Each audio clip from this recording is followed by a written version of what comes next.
Hi, I'm Fishing Paul and welcome to part 2 of lesson 4 of my tutorial series on QMD. In this part, we'll create antimatter and fuse fluids to gain energy using the beams we created in the previous part. Let's start with antimatter. The exotic containment chamber is a multiblock where antimatter is produced and stored. To produce antimatter, simply input into the chamber the right particles at the right energy and focus levels as indicated in J. Once antimatter is in the chamber, you will need to keep it cool and powered. Otherwise, the chamber explodes, destroying blocks and irradiating all nearby entities. The strength of the above effects depends on the type and the quantity of the contained antimatter. Antimatter may also be stored in cells, which can hold 100 millibuckets of antimatter. In this form, antimatter can be used as ammunition for QMD's weaponry. Specifically, glue balls are used with the gluon gun, a powerful mining tool that instantly breaks many blocks from afar.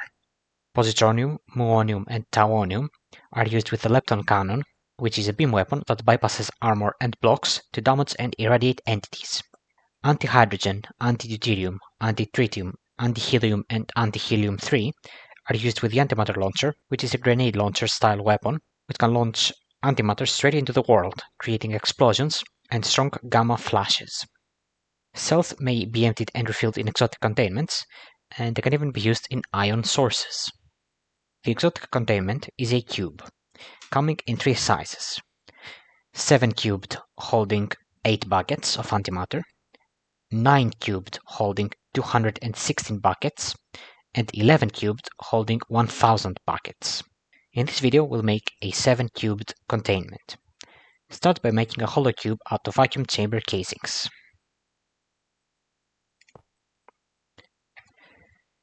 Then we need to place 2 beam inputs and 2 vacuum chamber lasers.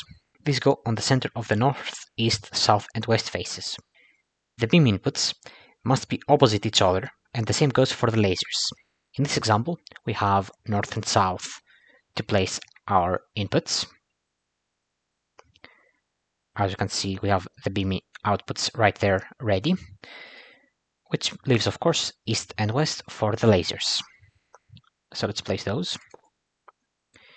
Lasers have to be facing inwards. This is the out face.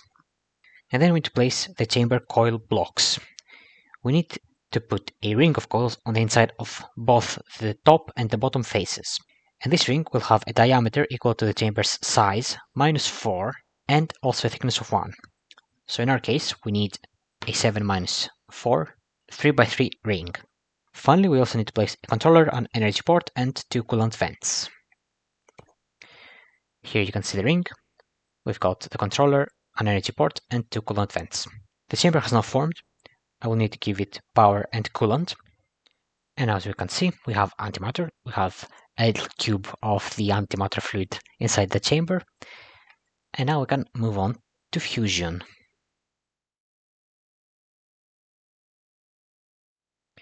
The nucleosynthesis chamber, or NSC for short, is a multiblock where light elements can be fused using muons to generate energy, or heavy elements can react with neutrons via the R process to synthesize heavier elements.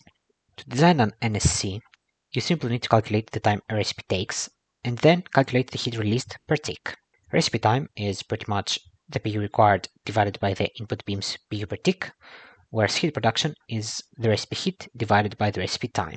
In this video, we will fuse deuterium with hydrogen, which requires 143.1 kPu of muons, releasing 5.49 mega heat in the process. We've got a 5 kPu per tick input, so the recipe time works out to 28.62 ticks, and therefore the produced heat works out to 191.8 thousand heat. This heat can be absorbed using mercury. At a rate of 1 hot mercury absorbs 256 heat to become 2 high pressure mercury. In our case, this means we're making approximately 1.5 bucket of high pressure mercury. The high pressure mercury can then be used in a turbine for energy, and then the exhaust mercury can be cooled in a heat exchanger with water to make steam and therefore extract extra energy, or it can just be turned directly to hot mercury in a condenser where it cools down and thus the loop completes. For the mercury coolant to actually absorb heat, we need to place heaters. Since we make 191.8 thousand heat per tick, we can simply place 10 quartz heaters, which cool a total of 200,000 heat per tick. Nucleosynthesis chambers have an overcooling penalty, just like reactors do. This kicks in at 20,000 heat per tick of overcooling.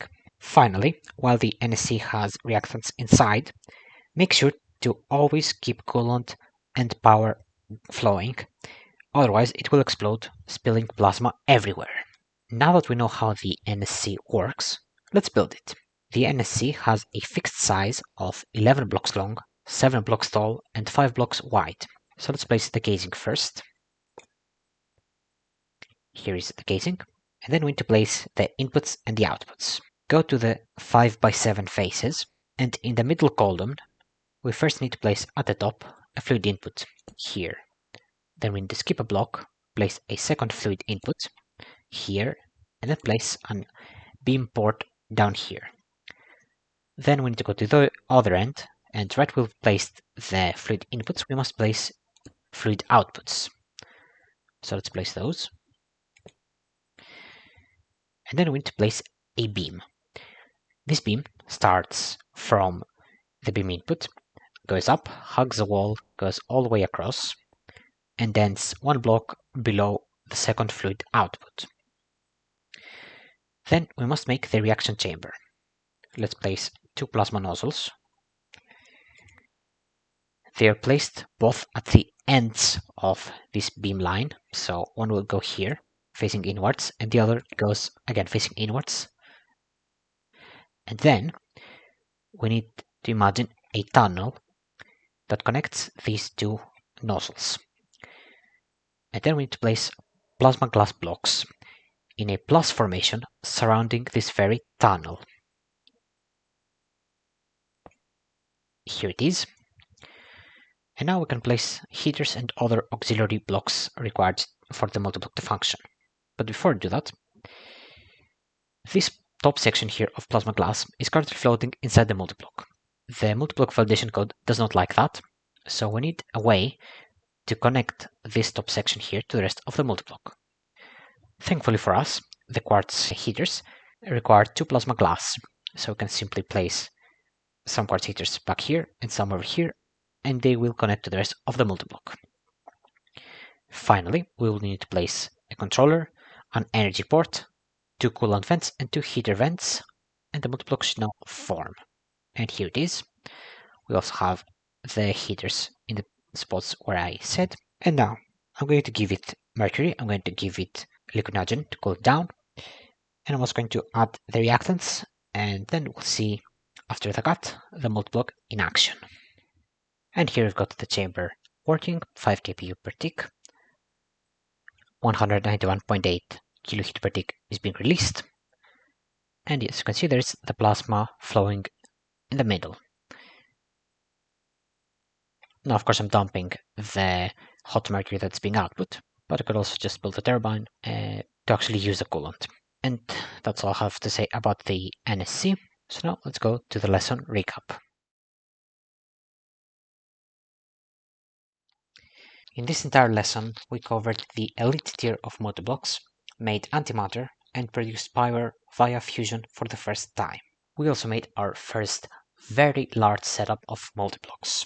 This lesson concludes what I consider the QMD 101 series of lessons, which is for the most basic of tutorials needed to actually understand the basics of QMD. I will start soon a new series where I will show more advanced concepts and try to build some of the widest setups that are possible with QMD. Some of these topics that I'll talk about are stuff like beam multiplication, where we can take a basic 10 kPu per tick beam and turn it into something like 160 kPu per tick with the right recipe. Or I will talk about advanced multiblock control, how you can use redstone and open computers and setting ports with multitool to manipulate particles to the fullest extent. I hope you enjoyed this series of tutorials and that they have helped you understand how to use QMD. So I bid you farewell. Goodbye.